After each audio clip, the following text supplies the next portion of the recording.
Доброго времени уток, дорогие гостелерадиослушатели! Продолжается серия научно-популярных телепередач про совсем старенькое. Я ведь не делаю секрета из того, что для меня ретро – это самый конец 90-х. Pentium 2, ATX, AGP и вся вот эта вот попса. Более древнее – это для меня всегда experience, открытие. Путь к пониманию того, что Солнце действительно приходилось закатывать вручную. Но успех моих опытов с 386-м заставил меня поверить, что и двушка – это легко и просто. И, конечно, оказалось все совсем иначе. Но так даже интереснее. Удивительно, каким живучим оказался стандарт AT. В относительно небольшом корпусе с 200-ваттным блоком питания можно собрать и 286, и, например, Pentium 3. Гигантские Full AT материнки сюда, конечно, не уместятся, но мне они и не особо интересны. Ведь как и с 386-м, я искал поздний экземпляр. И я его нашел. Это PC Chips M216A. И если не считать 219 модели, это и есть финальный дизайн плат под 286 процессор. Издалека ее даже можно спутать с доской под 386. Правда, 8 чипов на борту – это не кэш, а оперативка.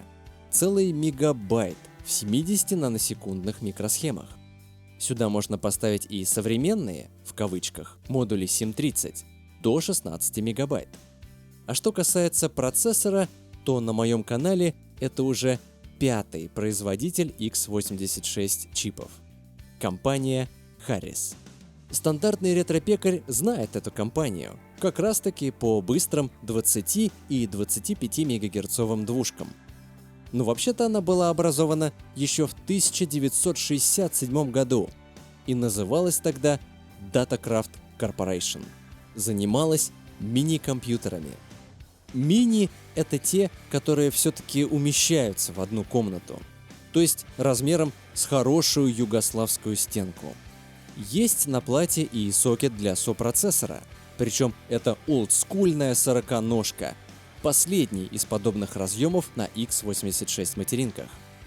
Сопроцессоры к этой доске у меня, кстати, есть, но смысла в них еще меньше, чем на трешке.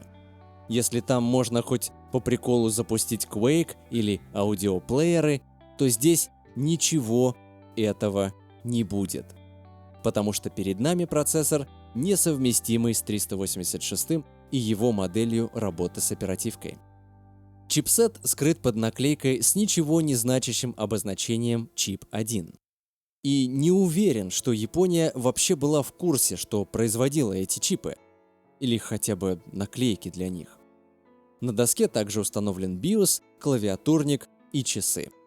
Да, здесь тоже стоял аккумулятор и тоже есть разъем для внешней батареи.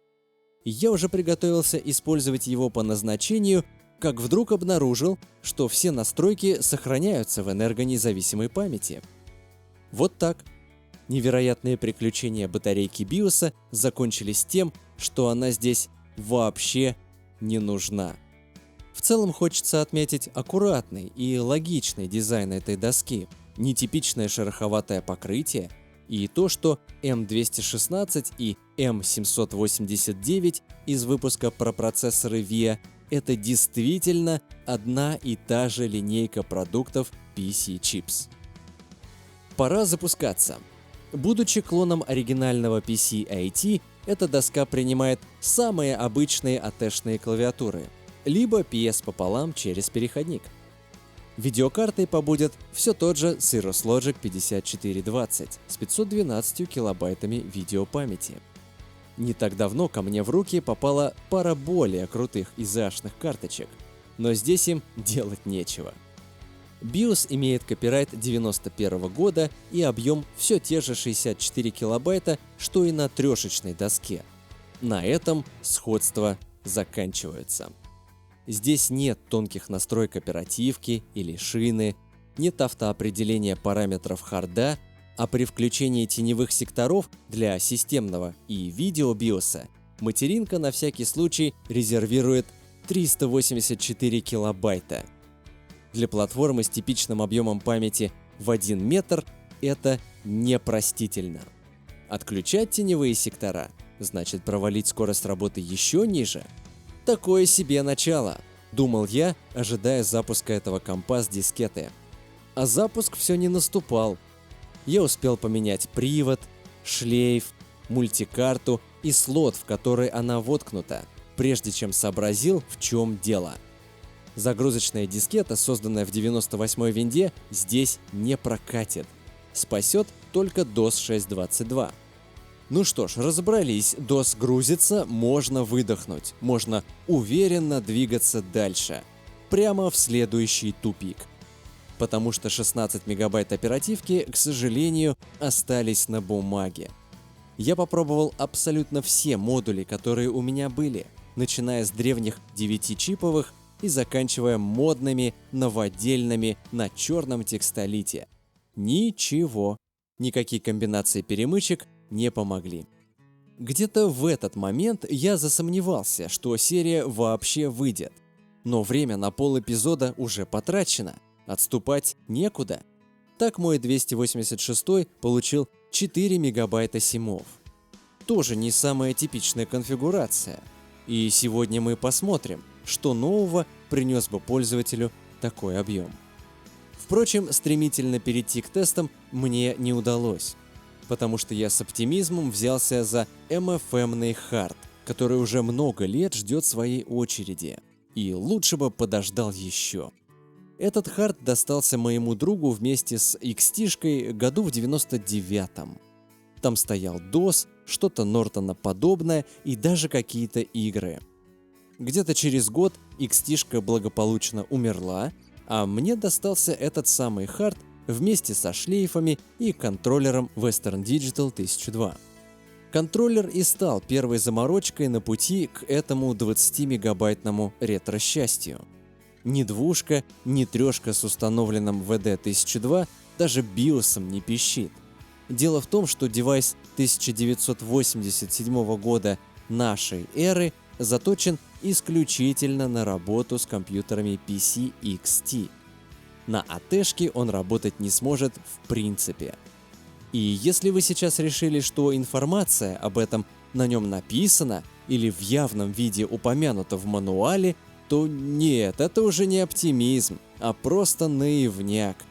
С таким радужным видением мира к 286-му я вам подходить вообще не советую. После того, как мне удалось выменить заведомо рабочий 1003-й контроллер у знакомого ретро-пекаря, пришла пора разбираться с самим хардом. Это Miniscribe 8425. Прогрессивный 3,5-дюймовый хард образца 1988 года. В этих ваших интернетах его, конечно, не жалуют. Например, известна проблема с залипающим маршевым двигателем. Иногда еще и головки прикипают к поверхности блинов. Откуда я все это знаю? А вы еще не поняли?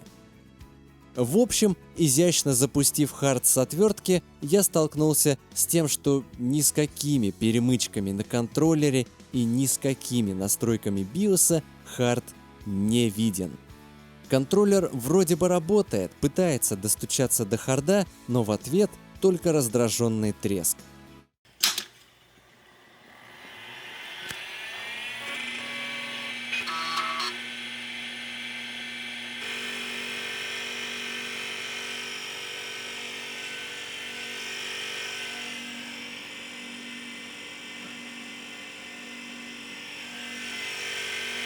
В общем, пришлось все бросить и в срочном порядке поставить DOS и Windows 3.1 на обычный 850-мегабайтный Conner.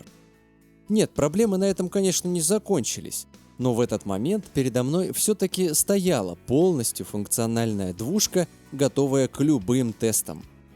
Ну, почти любым, потому что количество софта, которое, как оказалось, требует 386-го, меня впечатлило.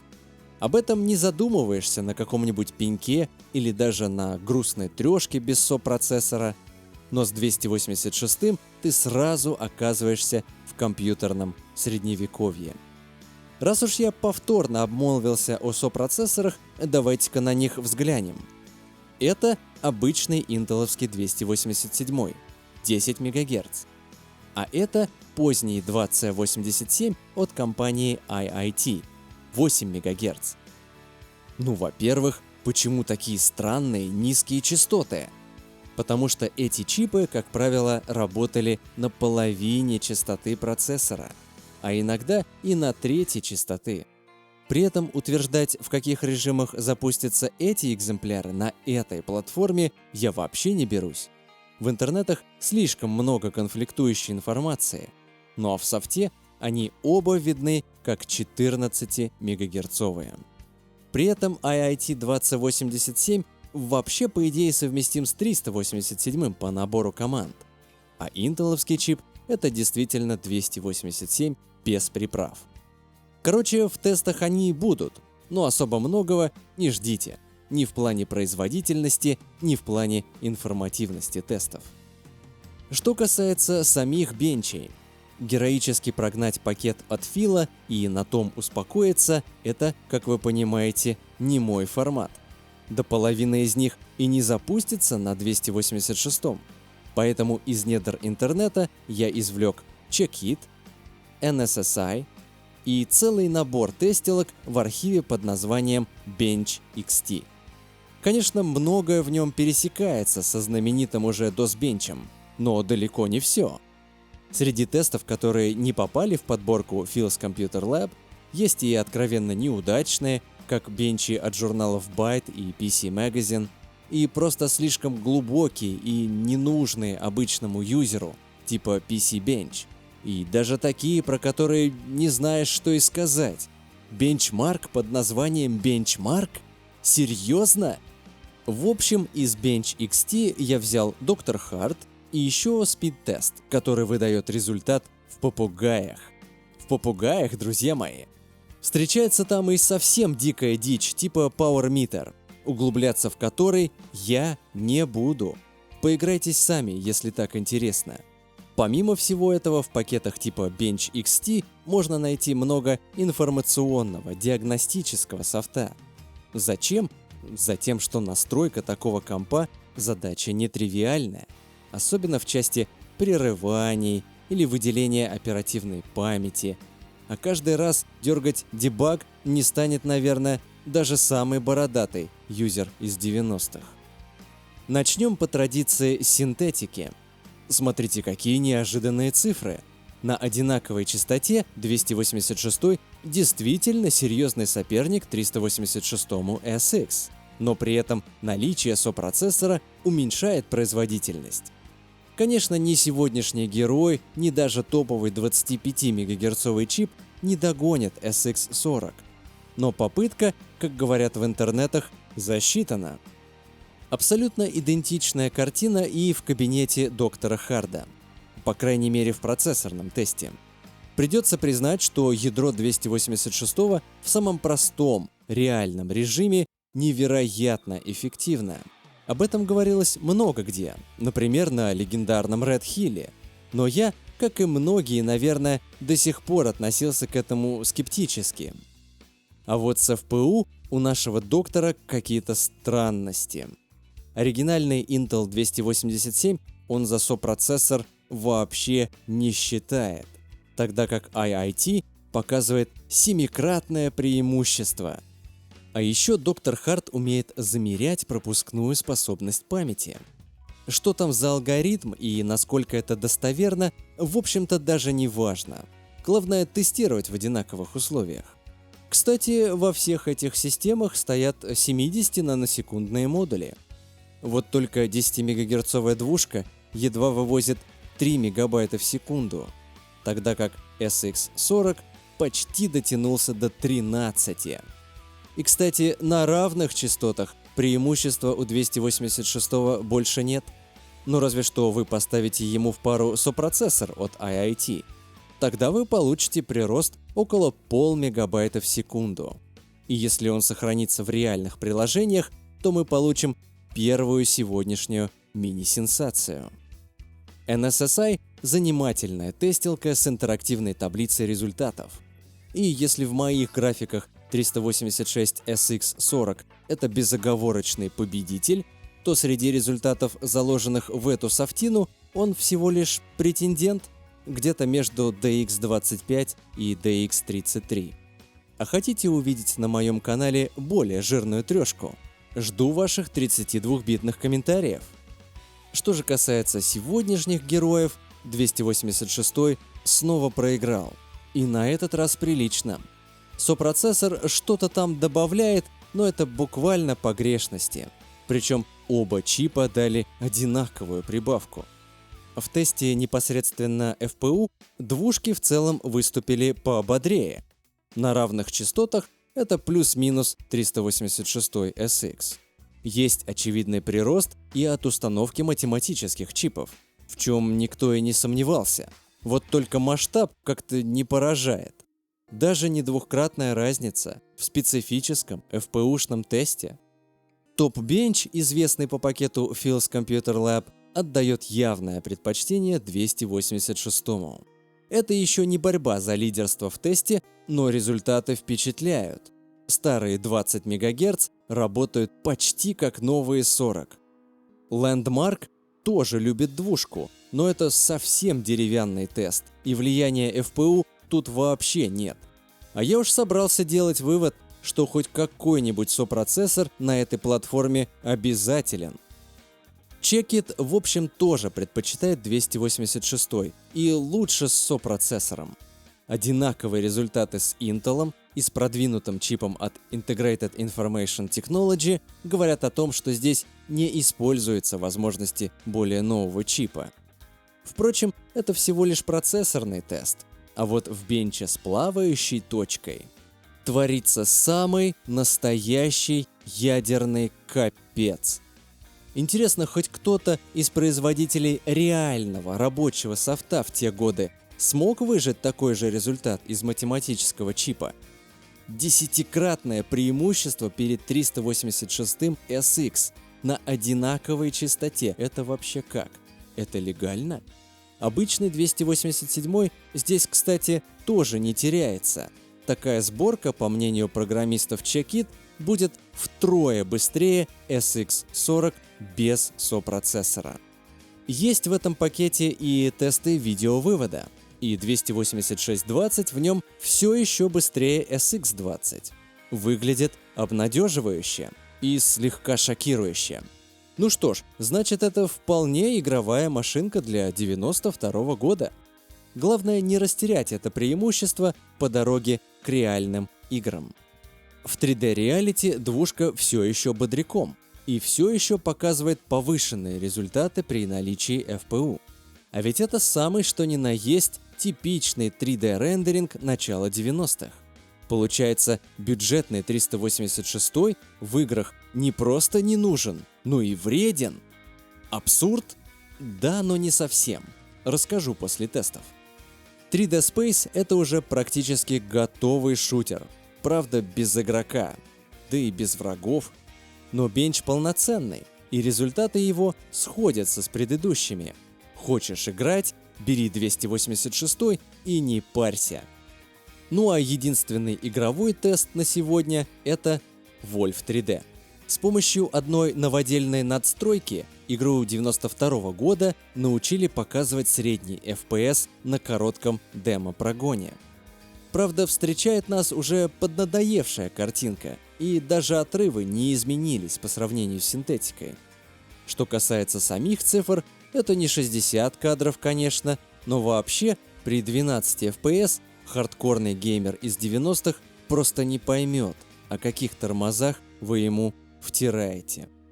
Куда хуже обстоят дела, если смотреть на игропром чуть шире. Duke Nukem 3D, Team Hospital, Warcraft, Transport Tycoon, Doom и даже современный порт Fast Doom не запускаются, потому что требуют 32-битного процессора. Все это за рулем 286-го нужно воспринимать философски. Ведь тот же Fast Doom не особо и fast на 386-м. Остается играть в более старые игры. Это, например, «Принц Персии». Очередное маленькое открытие для меня – это то, что здесь он идет ничуть не хуже, чем на приличной сборке 94 года. Причем и вторая игра серии тоже. Популярный RPG-квест Rise of the Dragon тоже порадует. И не только крутой рисованной заставкой, но и атмосферой первой волны игр совсем нового жанра – киберпанк. Вдумайтесь, всего 6 лет прошло с момента выхода нейромантика Уильяма Гибсона, и текстовые бродилки только-только начали уступать место полностью визуальным развлечениям. Неплохо на этом компе выглядит и The Incredible Machine. Идеальный пример того, как развивающая игра может быть увлекательной и по сложности, прямо скажем, не всегда детской. Физика здесь, конечно, не Half-Life 2, но опять же, с поправкой на возраст игры и железа более чем достойно. Ну и как я могу не упомянуть, что впервые познакомился с этой игрой, да, в школе, да еще и на Макинтоше. Гоночки Test Drive 3 тоже запускаются, но вот здесь уже заметны тормоза. Особо комфортной такая поездка точно не будет и, скорее всего, закончится раньше времени. Зато сколько угодно можно развлекаться квестами.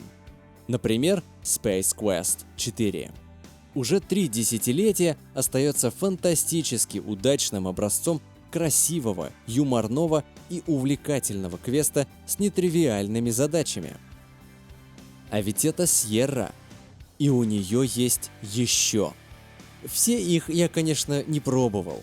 Да и после прохождения SQ4 игрока ждет большой облом. 5-я часть, вы уже поняли, да? Не запускается. Хорошо, хоть сапер не тормозит. Да, это Windows 3.1. Почему именно она, а не какие-нибудь совсем ранние или тогда уж 3.11? Просто это самая первая версия Windows, с которой Microsoft начала закручивать системные требования. Только 286 и выше. Так что, когда очередная версия винды потребует от вас 128-битного процессора с ускорителем искусственного интеллекта, вспомните, что началось все именно здесь. На 4 мегабайтах крутится старый Windows в общем прилично, но по сравнению с ноутом на 486 SX это вообще ни о чем. Excel тормозит чуть ли не на пустых листах. Открыть документ в WordPad и подглядывать в него, заполняя таблицу – плохая идея. Тогда еще и Mahjong запустить, потому что дела сегодня что-то не идут. Получается, что сенсация сегодня и случилась, и как бы нет. Ведь все мы слышали эти бородатые истории от бородатых айтишников про то, какая у них была быстрая двушка, и как 386 не мог за ней угнаться. Слышали, да, но мало кто верил, а проверяли на практике вообще единицы. Потому что топовый ПК 92 года это и не двушка, и не трешка, а нормальный, взрослый 486 DX. Иными словами, если вам хочется комп как в 92-м, вы не будете собирать 286, будь он даже быстрее четверки. А знаете, что на самом деле у нас получилось? Так это же школьный компьютер. Тот самый сферический в вакууме, на котором можно только печатать рефераты. Можно даже подключить к этому ведру модем и... Нет, снова не играть, а качать рефераты. Создать себе целый склад рефератов, стать учеником года, чтобы родители купили, наконец, комп помощнее. А вот расхожий миф о том, что сопроцессоры нужны только в специфическом софте и больше точно нигде, мы сегодня развеяли, и его больше нет. О чем-то таком я догадывался, ведь 8087 появился еще в 1980 году, до выхода IBM PC. И к чести программистов начала 90-х, игнорить аппаратные FPU они не стали. Да, есть неприятные моменты, где скорость даже падает, но в целом уже на этой платформе с этим софтом тренд однозначный. Сопроцессор нужен. Что касается простоты сборки для юзера, то тут, конечно, есть проблемы. Многие банально не захотят ковыряться с системой, для которой не всякий DOS – это DOS. а параметры харда вообще нужно вводить вручную. И даже не заикайтесь об MFM-ных кирпичах. Вам это не нужно. Зато если вы не всегда ставите в играх самый простой режим, если вы действительно любите самый главный человеческий орган, то своими руками, построив 286, вы станете настоящим Advanced Retro юзером. Ну а я возвращаюсь к более привычным железкам, и настолько глубоко вряд ли полезу еще раз. Так что если я что-то упустил в этом видео, дополните его своим комментарием. Не забудьте про лайк и подписку. Ну а пока все, до встречи!